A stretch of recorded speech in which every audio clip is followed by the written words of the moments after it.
हनुमान कृपया मेरे सामने से हट जाओ, वरना आज मुझे अपने ही सबसे प्रिय भक्त पर प्रहार करना पड़ेगा।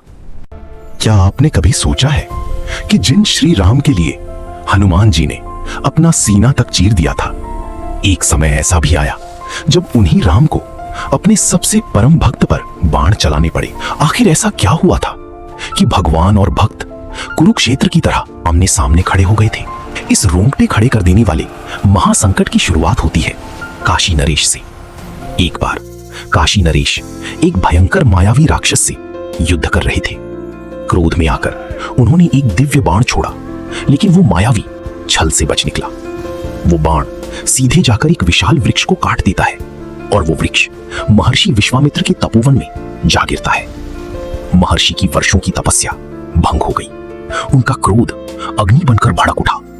वे तुरंत श्री राम के पास पहुंचे और न्याय की मांग की।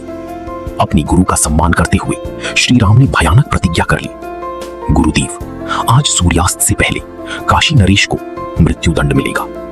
उधर मृत्यु के भय से कांपते हुए काशी नरेश भागकर माता अंजनी माता के पास पहुंचे और उनके चरणों में गिर पड़े। माता ने बिना पूरी बात जाने उसे प्राण रक्षा का वचन दे दिया और यहीं से खड़ा हुआ ब्रह्मांड का सबसे बड़ा धर्म संकट। एक ओर माता का दिया हुआ वचन और दूसरी ओर प्रभु श्री राम की अटल प्रतिज्ञा। हनुमान जी की आंखें भर आईं। प्रभु की विरुद्ध जाना असंभव था, लेकिन माता का वचन तोड़ना भी धर्म के खिलाफ था।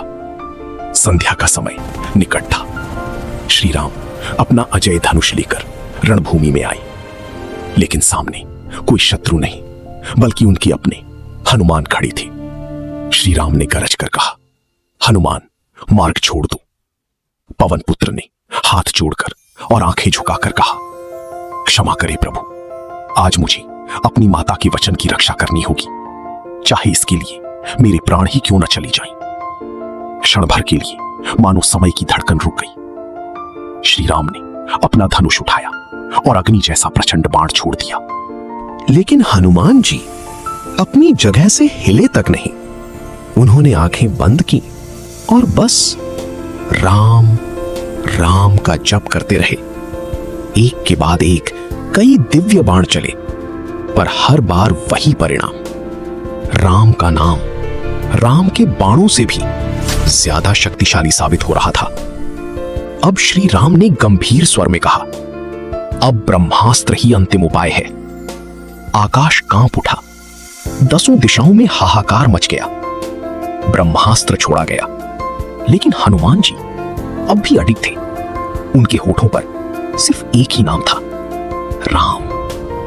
तभी आसमान से साक्षात देवता प्रकट हुए और महर्षि विश्वामित्र से बोले, हे महर्षि, इस धर्म संकट से ब्रह्मांड का संतुलन बिगड़ जाएगा, कृपया अपनी प्रतिज्ञा वापस ले लें। हनुमान की ये अकल्पनीय भक्ति देखकर महर्षि विश्वामित्र का क्रोध आंसुओं में पिघल गया। उन्होंने कहा, राम, रुक जाओ। ऐसी असीम भक्ति के सामने दुनिया का कोई वचन, कोई प्रतिज्ञा बड़ी नहीं होती। मैं तुम्हें अपनी वचन से मुक्त करता हूं। श्री राम ने तुरंत अपना धनुष नीचे फेंक दिया और दौड़कर हनुमान जी को अपने सीने से लगा लिया। उस दिन भगवान ने खुद सिद्ध कर दिया कि भगवान से भी बड़ा भगवान का नाम होता है। अगर आपको भी हनुमान जी की इस अटूट भक्ति और राम नाम की ताकत पर पूर्ण विश्वास है, तो कमेंट्स में जय श्री राम जरूर लिखें।